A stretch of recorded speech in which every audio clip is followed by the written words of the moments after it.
50 Lowriders turn up to just one little show. And then you literally had a swarm of people around, like, what's going on? Kids were like standing on splitters, climbing over cars, like. It was just like, I observed it and I was like, what is going on? Like, you're talking hundreds or maybe thousands of pounds worth of damage and stuff. Do not listen to them on Facebook. They're usually flipping.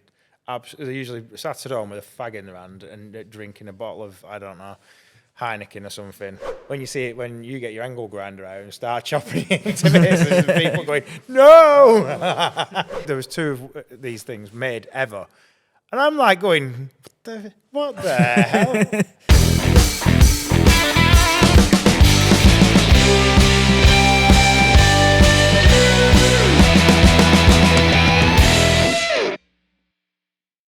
Hello and welcome to TUP, the podcast where we tell stories that sometimes we should and some that we shouldn't. Today we're joined by Josh from Dat Low Laurel, a tongue twister in itself, and he's here to talk about his father-son build with his bikes, his cars, and everything else going on. As always, I'm Tim from Leyland Car Care, My Prestige Plates and Car Spunk. and I'm Misha from Midnight Lanks and Midnight Designs, and today's episode is sponsored by Midnight Designs. We'll be giving away a custom car illustration, so make sure to stay tuned to find out more. So are you part of the gang who hang around on these really cool bikes, the bicycles? Well, yeah and no. I've got we call it an 8-ball bike, but it'd be imported from California, whatever you call it, America.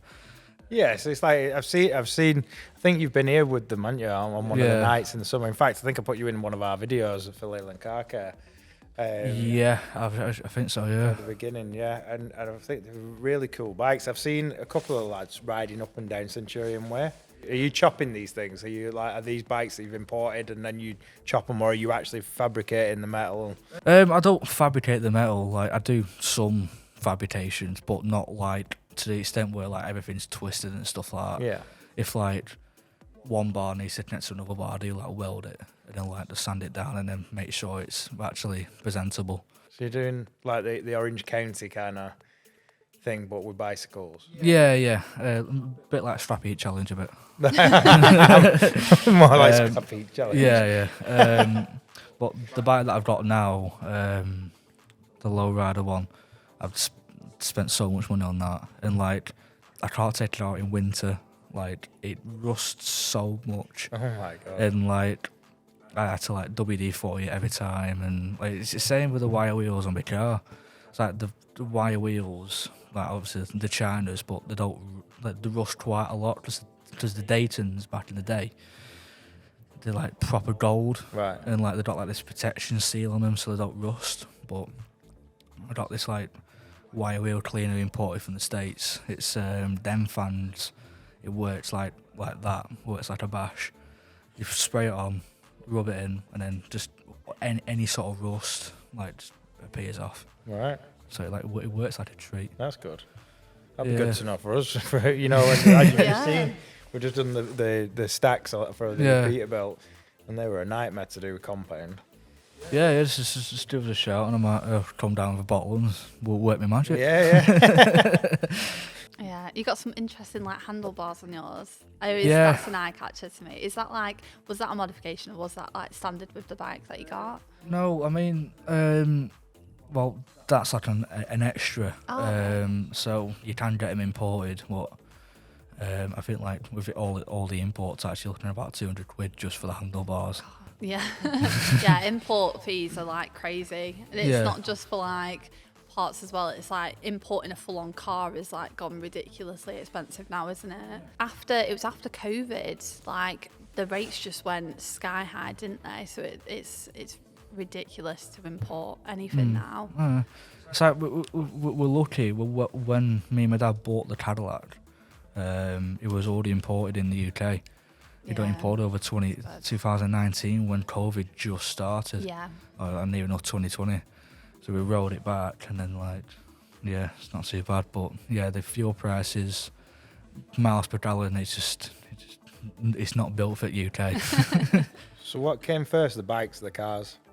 The cars. The cars came first. Yeah, the cars came first. With the bikes afterwards. Yeah, because like Mainly when people have a lowrider, they have a lowrider bike to go with it. Right, okay. And what I tend to do is like I have the lowrider bike and then put it on display at shows and stuff like different mod nats.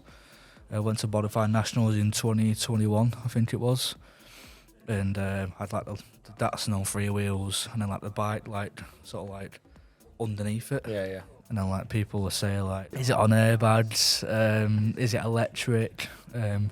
I had one person turn around and say, I think your back suspension turret's snapped or something like that.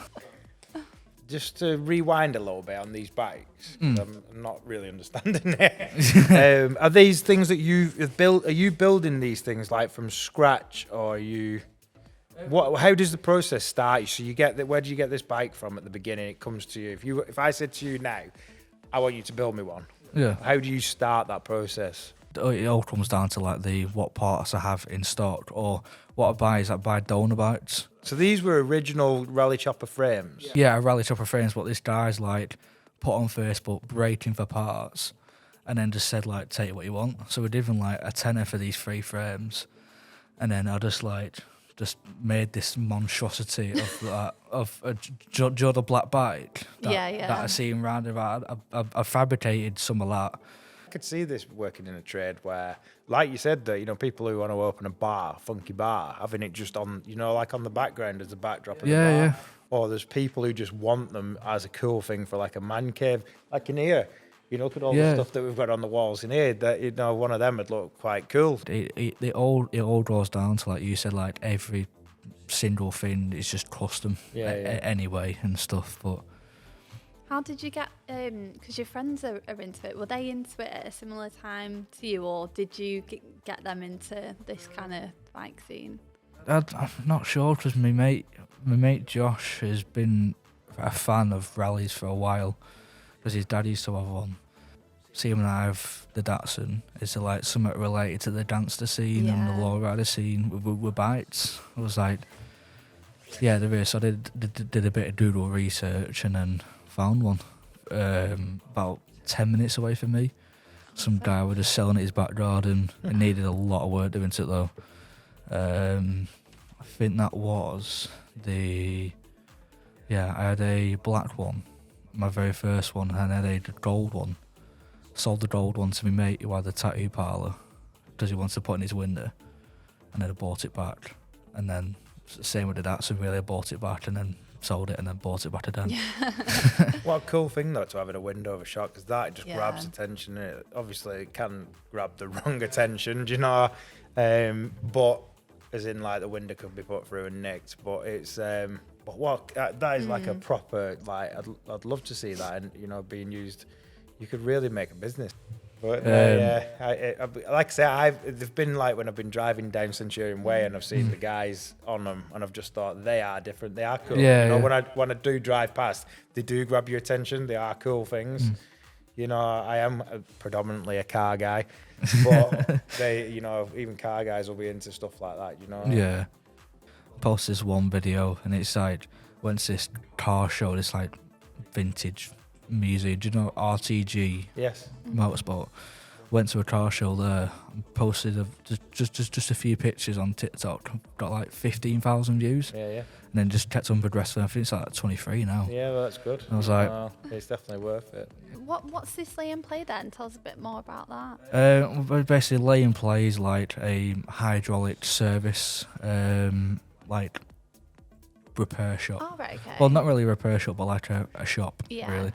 But what the main man is Pete, and he does hands down to the man, because he's quit his job. He used to be a delivery guy for somewhere, but he's quit his job now, and he's only doing hydraulics and lowrider stuff, and that's where I want to go down, but with like bikes and cars. Where he buys a kit in from these companies, he fits into the car. I think it's like a set of wire wheels, tyres, batteries, solenoids, pumps, accumulators, all down to like the bolts and stuff. And I think like they're being slapped on these like Lincoln Mark 5s, these like Cadillacs and stuff like that. And seeing just a Cadillac on its own, like, think, yeah, it's a cool car, but with a hydraulic system in these old fancy flake paint jobs, and it just really brings out the eye on the car. Yeah, so he's got like quite an interesting clientele then in regards to cars. So he does shows and then invites you all to come along, kind of thing. Yeah, so basically, like, he said, we were all in like a massive group chat. Oh, that's good. WhatsApp. Good community. And then he says, like, look, these are the shows for the year. Who wants to come? Who doesn't? We all like get to like a pick and mix and match who wants to go to work, because we can't have like 50 Lowriders turning up to just one little show. But I think it was Slam UK last year. Oh, I think it nice. was really hot, and I didn't like it because like it was all hot and stuffy and stuff. But yeah, he said like, I'll speak to the main man Jordan, who organises the meets, and I'll get it sorted out. Turns out he was actually paying us to go there, so each one of us got 200 quid each to do like these 2 displays with all hydraulics and stuff, a bit of music on in the background like Snoop Dogg or something. Yeah. And then this is I think Baines, his name is James Baines. He's the side of the lay and play. He does like the commentary, talks a bit about the car and who built it, like basically just a massive backstory on what it is, what the make is, what hydraulic system it has on, and yeah, it's just like it's sort of like it's planned out really good, because obviously you got the commentary in the background, you got the people looking at the car doing the bouncy, you got the gate surrounded, all people watching. Yeah, that sounds like a vibe. Yeah, it's very organised, really. Yeah, But, definitely. yeah. I bet that's so nice though, going with like, even if there's like 2 or 3 of you with the same, you know, all in hydraulics, I bet that looks so good at shows. I bet people go mad. Remember when you came to the Cars and Coffee Midnight Lancs meet? Yeah. And you literally had a swarm of people around, like, what's going on? Like, you came rolling in on 3 wheels. And I think everyone just lost their mind at that point and was like, what is happening right now? Yeah. It was brilliant. Yeah. It's like so far into the air, and like it's only held on by an O-ring, the actual freewheel. So when that O-ring snaps, like the whole crowd just like Has that ever goes happened? No. Okay, good. but there has been a few people who are like looking underneath it saying, oh, like this is so cool and stuff like that. I was like, yeah, get out. Yeah, I didn't even think of that. I know. Decapitated by the dancer. I think I went to like, what was it, Modify Nationals, and like we had this like big barn to just do whatever we wanted. Like there was like an RC drifting bit on the other side, so we were just like all 5 rows are just like, I think my dad brought his Cadillac, I brought my Datsun, and then we just like chilled, played music, stuff like that, and then like you just got the chances who like touch door handles, like have a look inside, and it's like being disrespectful to the car owners. Yeah. Because my mate put a thing on Facebook saying like how he's like fed up with the car scene. It's like being disrespectful to like all these people who like put money into the cars and stuff. And then like saying like yeah, people have no respect. Yeah, it's bad at some shows. Yeah. I think I went to I think it was Gravity. It wasn't last year's, it was the year before, so it was 2022, and it was really, really bad. Like, oh yeah, awful. That's the one that I went to. Is that the same one? I think that was the worst one that I witnessed for people. Kids were like standing on splitters, climbing over cars, like it was just like I observed it and I was like, what is going on? Like what, I didn't understand.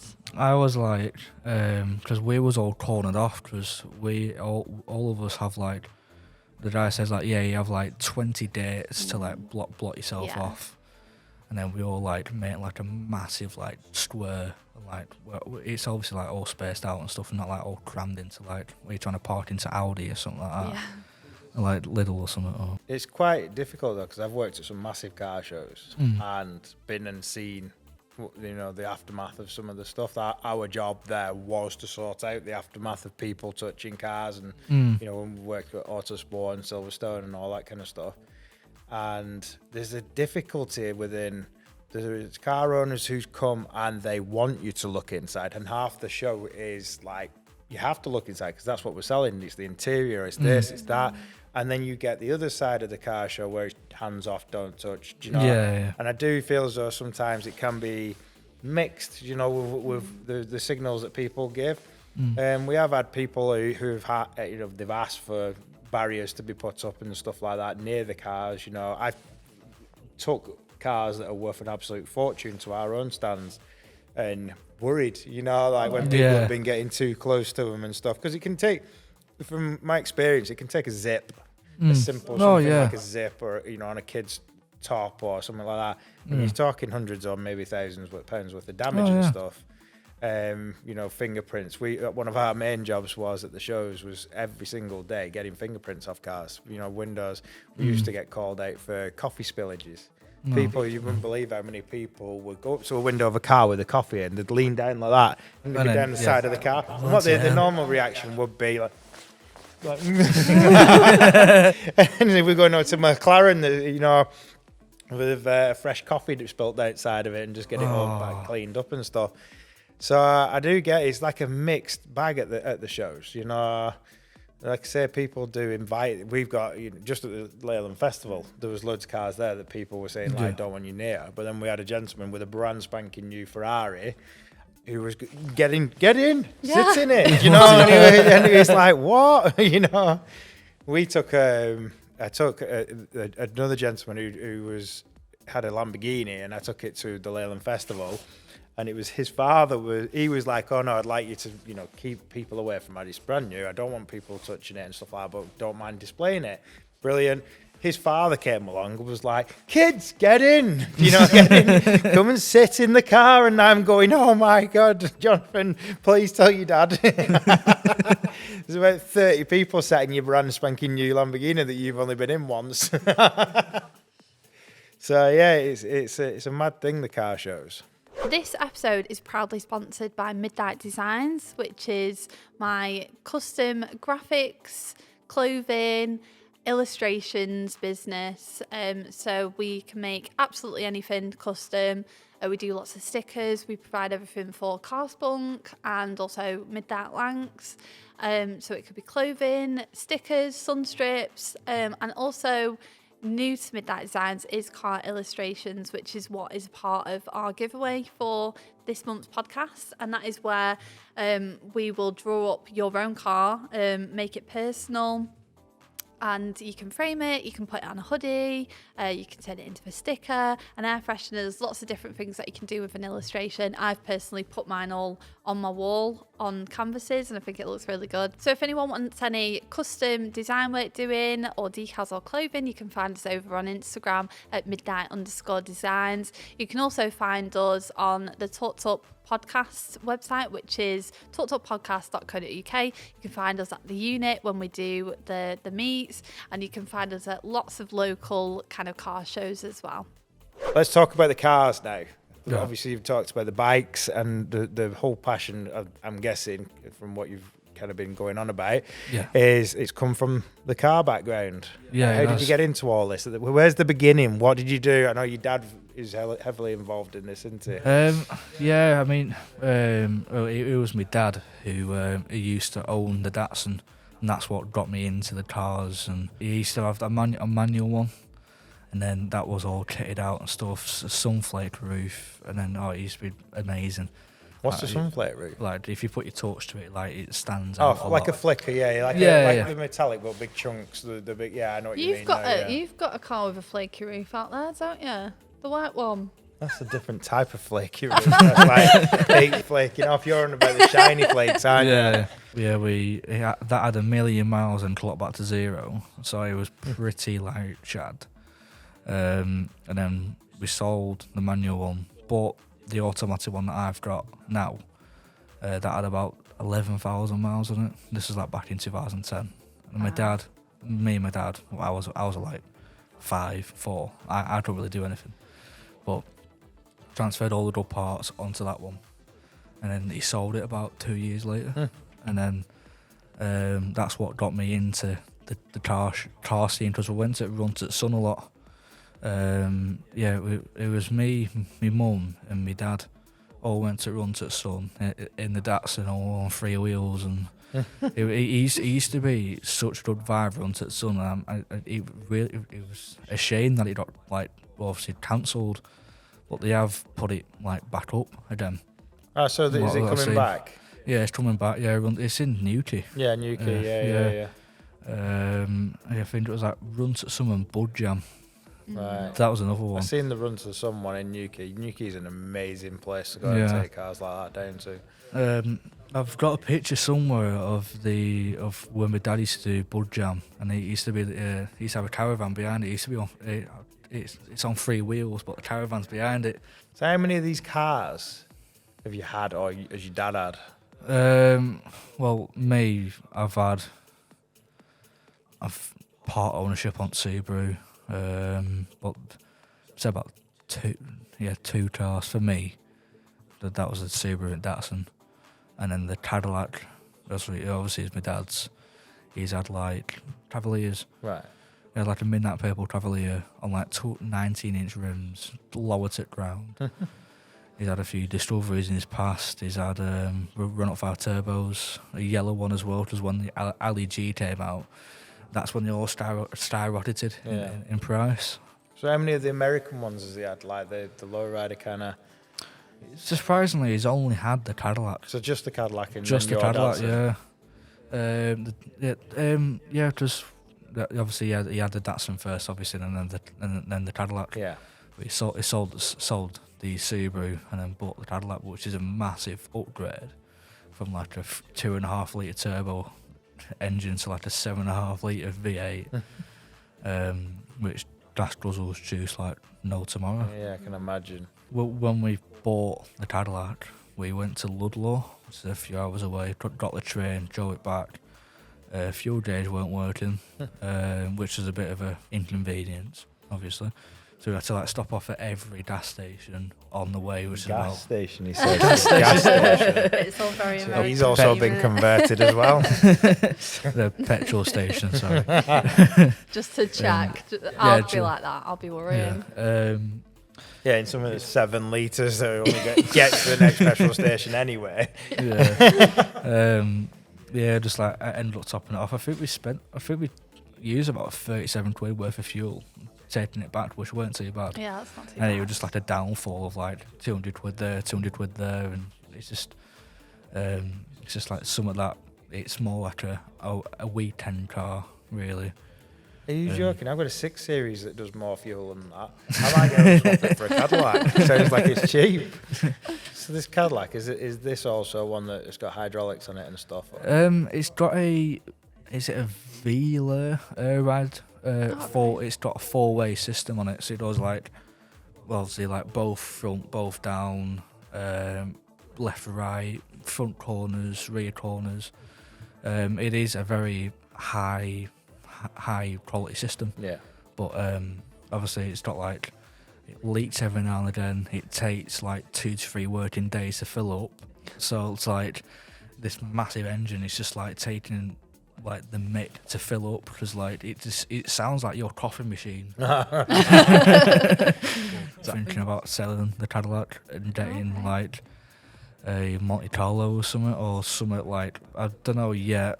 My dad seems happy with the Cadillac at the moment, but we are having debates about getting either keeping this one, doing it up, or just getting another one with a kit already on it, because it seems to be cheaper to do that, because when you spend 15-20 grand into a car on a hydraulic system, you can't really get that much out of it, because there's only a small audience that actually buys Lowriders, and only one person is going to pay that 20 grand. Yeah. It's you pile so much money into for example, a Bud Subaru or something. If you spend 50 grand on anti-lad this, and it's got a Garrett turbo, then you're not going to get that 50 grand back. You're going to sell it for half the price. That's what it sucks really about Facebook Marketplace and eBay, and you're just going to get bummed over the price. Yeah, well, aren't dealerships, they're coming out with something now, aren't they, where you can't sell a vehicle if it's got like modifications now. Yeah, no, they're clamping down massively on it. Also, wraps. Insurance companies and dealerships are now starting to really hammer down on wrapping. You know, because we've had it here. We had one of the last cars we had in to take the wrap off was a C63, and when the wrap came off, oh my god, it was a mess underneath. So you can understand, because that's a lot of money, you know, to fix the paint on the vehicle. So, and somebody else doesn't want to be handed that problem. So even like we find people, they'll get a roof wrap, and there'll be a reason for that roof wrap to be on there. They don't want just a black roof. And usually 9 times out of 10, something's fell on it, or it's got a big scratch on it or something like that. So yeah. But yeah, so it's going to be all marketplace and like private selling. If you've invested that much money into a vehicle in regards to modifications and like the kit that's on it, you'll have to sell it privately, won't you? Again, though, what you're talking about is something that isn't. These vehicles that you're on about, they're not like a Nissan Micra on air. Do you know, these are quite, again, one, not mega rare, but rare enough in the country. Two, they've got all these kits that on them that they could be used in similar things that we're talking to, you know, about the bikes as well. Is it a case that you put them on, you know, like a bit like a talent agency, but for cars and vehicles? You know, that kind of thing where they can be rented out to people. We know people that work in the TV kind of thing. Henry's just worked on that. What was it? Hot Wheels. Hot Wheels. You know, you amazing. You've also worked with Gav a little bit so far, and he deals with a lot of stuff like that, doesn't he? Oh, He's the raffle scene. That's as something well. that might be coming soon that we'll be supporting with, hopefully, is, you know, raffling it off. That's probably one of the best ways to do it with a highly modified vehicle. My mate with his TT, he had a TT on air ride, and he dropped quite a bit of money for just selling a ticket for like £30 or something. Yeah. I'd sell like 20 tickets at 30 quid. If no one buys it, just refund the money back. I think it's tasteful mods like that are really gonna captivate an audience. Everyone's gonna be like, I want that. They're gonna do well. But I understand what you're saying. A TT on air ride, and I'm probably going to go controversial here, but a TT on air ride is nowhere near as useful as a Cadillac. Yeah. Do you know, like there's the Cadillac is far more show scene-y. Oh yeah. Far more gonna get a lot more, like you just said about the Cars and Coffee when it got all that attention. Yeah. A TT on air ride's cool. Yeah. But it's not not going. show cool. Yeah, it's not. It can be, but it's not got that edge that a Cadillac or a Datsun. You know, something vintage on air ride, bouncing all over the place. Yeah. Got that Snoop Dogg vibe. You know, a TT on air ride's just, you know, it's cool, but it's a TT's more like realistic. Like you could potentially like get a hold of that and finance it and get finance there. You can't really do that with the kind of scene that you're in. It's very unique. It's going to be harder to sell the TT on air ride, a lot harder to sell the TT on air ride. And also, like, this is where the dealerships are clamping down, because it can be then taken back to bits, put back as a standard car, but it's got all sorts of problems because it has been in bits. Do you know? Yeah. The Cadillac is just going to stay as, you know, as that car. It's sold as that car. It's going to be a collector's car. Do you know? Yeah. It is that. There's that. I do think there's a massive. There is a big divide with what we're talking about here. You know, like a German car versus, you know, like an old Japanese and American cars. I just think there's a big difference there. I said, they're cool. When you see them in magazines and at car shows and stuff, you know, I seen there was one at Autosport, a Porsche Boxster, and that was on air ride. They had a bicycle on the roof of it, and I'll see if I can get the picture of it. But that was really cool. Yeah. But then I thought, it's not as cool as the American one. You know, like this. Yeah. There's not a lot of like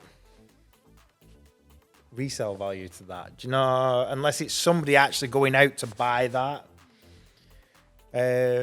Whereas I don't know, I'm getting a bit confused here what I'm trying to say, but I know what I mean. I've seen a few people put like hydraulic kits on like an EK9 Civic. Yeah. And I was like, just to spend the extra £1,000 buy yourself like just like a G body or something like that, because you're not doing a three-wheeler Civic around the corner, are you? No. If it's that small of a chassis, there's no like counterbalance or anything. And it won't look as cool. I don't think. Some people are not doing it for that reason. I think some people just want to slam them. I think people are, with that kind of vehicle, it's not about the three wheels and all that kind of stuff.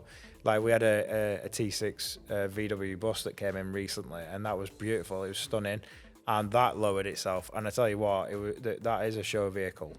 But again, the people who go and buy T6s to go camper in them, they don't want somebody who's going to be slammed on the floor. You know, it's the aftermarket sales. You know, for it is going to be very, very, very, very, very small. You know, it is literally only going into the show scene, and that's it. Yeah, well, that's why people like it though, because it's different. It's like, why would you do that to a T6? Do you know what I mean? And then people are like, oh, that's what kind of gets people going a little bit, seeing something that isn't your typical. I think. Yeah, I think it. I get what you're saying, but I just don't see there's a lot of purpose for it because it mainly drives around looking normal, whereas that doesn't. Yeah. The Cadillac looks good even when it's on four wheels, do you know? Whereas the T6 or the Audi TT look like an Audi TT or a T6. And then when it's slammed on it, you know, it's going to a show 6 or 7 times a year. Yeah. And that's it. Where, you know, I don't know. The money that's spent on these things, it's like, and I get it's everybody's enjoyment. It's everybody's thing. You can do what the hell you like to your own car. Mm-hmm. Do you know, you can literally do what the hell you like to it. But I'm trying to see it more from a, you know, I get it on that, what you're doing. Yeah. I get it on what, you know, on the American theme stuff because it's got that cult following. Do you know? So I think I'm coming across right here. I'm probably just going to get a lot I've had a few people like at car shows say like, why have you ruined that such good car? But you're always going to get that. You're always going to get that. Like I've just been saying about, you know, it's the thing is the car industry, the car fans and car people. Everybody likes something different. You get German car fans, you get luxury, you know, like your supercar fans. But you'll get people who hate supercars. They're not here for the supercars because they want vintage. Yeah. You know, like you get people like the amount of people who say, "Why have you put a set of rotorforms on that E30?" It's like you should have the BBSs on it. It's like, what? Because you say, you know. So it brings out the car, and it's like anything, isn't it? It's like football and all sorts of stuff. Yeah, people have different opinions on everything. You know. Yeah, it's like it's mainly the people on Facebook who say, "Why did you ruin that such good of a car?" Do not listen to people on Facebook. They're usually flipping. They're usually sat at home with a fag in their hand and drinking a bottle of, I don't know, Heineken or something. Baileys or something. Yeah. Honestly, I wouldn't bother listening to people. I had this one person say like, why did you do such a thing? And it's always like the guys who are like above 70 and like 80. Because this is, again, that goes back to their generation, and they see that they want to see it original. You know, they want to see something that is pure. Yeah. And to see something like that, it's like when we were talking about the choppers before. You know, for me, I'd be like, oh my God, look at that, it's an original proper chopper. And that's why it's worth so much money, because it's original, it's untouched, it's, you know, it's like that. When you see it, when you get your angle grinder out and start chopping it into this, there's people going, no! And that's even the frames, you know? Yeah. And I can even say it like with stuff like XR2s from my era, do you know, XR3Is. There have been people, you know, on this table here with the advert, you've got the Max Power Pink Escort. Do you know, and people would look at that and go, why did somebody do that to that car? But it's actually become quite a cult car in the Max Power, era and stuff like that. So there's always like different ends to everything, isn't there? You know. Were you meant to be buying that pink Escort? Is there a story behind that? So that car came up for sale from a place that we've been to called London Motor Museum, a guy called Elo. He had a massive collection of stunning cars. In fact, he had a big collection of American stuff. Yeah, but my mate bought a few cars from him. Oh, right. Well. So when we went to go and visit, his guy who worked for him, Monthe, showed us round. And we got shown into all areas of the museum that people hadn't seen. So there's the open museum where you could go and see all these absolutely wonderful cars, from Ferrari F40s to American Cadillac stuff There was just all sorts. There was a car there from what was it called? iRobot. Before the R8 kind of concept thing came into the movie, they had these other ones there, and there was all sorts of stuff in there. But then Monthe took us into other rooms, and there was just like, it was just mad. It was mad to see all this stuff.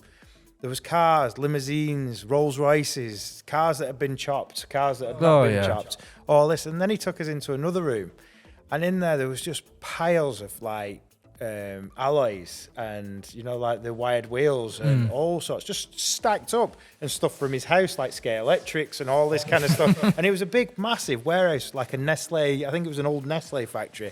And then just like in this corner, there was like I can't remember, what was it now? It was a Pontiac Firebird. And it was just literally sat there with wheels and everything just sat on it.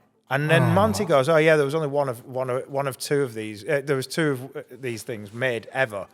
And I'm like going, "What the hell?" And then at the back end of the whole warehouse and thing, they had another company called TKO, which was Total Custom Organization, and this place was ace. It was like one part was doing wrapping. One part was doing like all the stereos and stuff. It was sponsored by Snap-on, so the whole like waiting area was like a Snap-on waiting area where the seats and everything were made out of everything. And it was one of the places that's given me the, you know, like that gentleman. He is a brilliant guy at Ela, and he's one that's given me inspiration for some of the ideas that we talk about for the future and all that kind of stuff. Do you know? He's now doing something which is called Supercar Rooms over in Miami, and they do all sorts of stuff. He's had like Richard Rawlins there and all sorts of stuff. He's got absolutely probably one of the best tastes in cars I've ever seen. You know, at the very first show that we ever did, which was the Top Gear Live, we were there cleaning his cars. He had a Bugatti there that we were working on. He had a couple of other cars there. He had, I can't remember what it's called, but it was a white sports car. Like a supercar thing, and I'll find out what the name is, but I can't remember. And then he had a Mansouri Rolls Royce Phantom there, and we made sure that we looked after them all for him whilst we were there, giving him a clean every day and stuff. But yeah, some of the stuff there was just mad walking through these different rooms, when I'm saying multiple different rooms as well. And a wealth of just cars and of like all sorts of different things going on. It was just a stunning place. Film cars were there. There was vintage cars that were there. There was custom cars that had been chopped, you know, there. There was stuff from MTV Awards that were there. There was all sorts of stuff there. It was just such a wonderful collection of vehicles. But sadly, I don't think it's there anymore. I think it's gone. But that Escort from Max Power came up on eBay.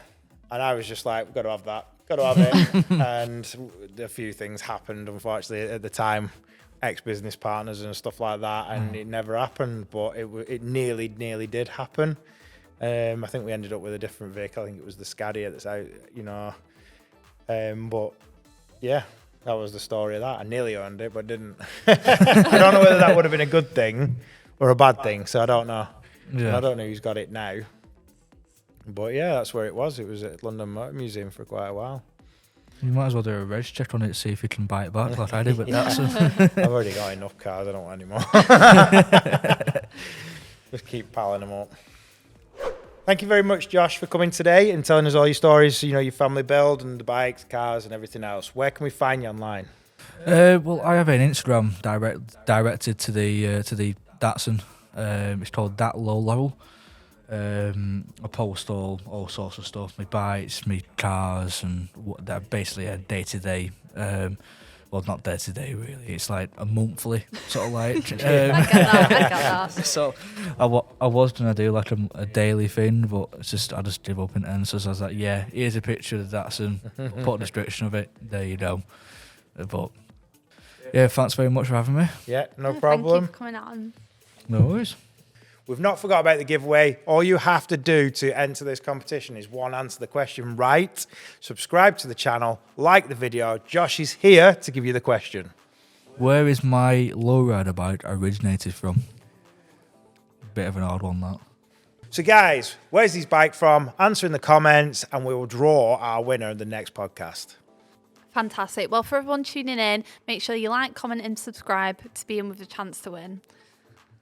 For those of you who are listening to our audio-only platforms, make sure you head over to our YouTube channel, TUP Podcast, to get involved. Be sure to also follow all of our social medias to keep up to date with news and updates on Facebook at TUP Podcast, Twitter at talked_up, and Instagram at talkedup_.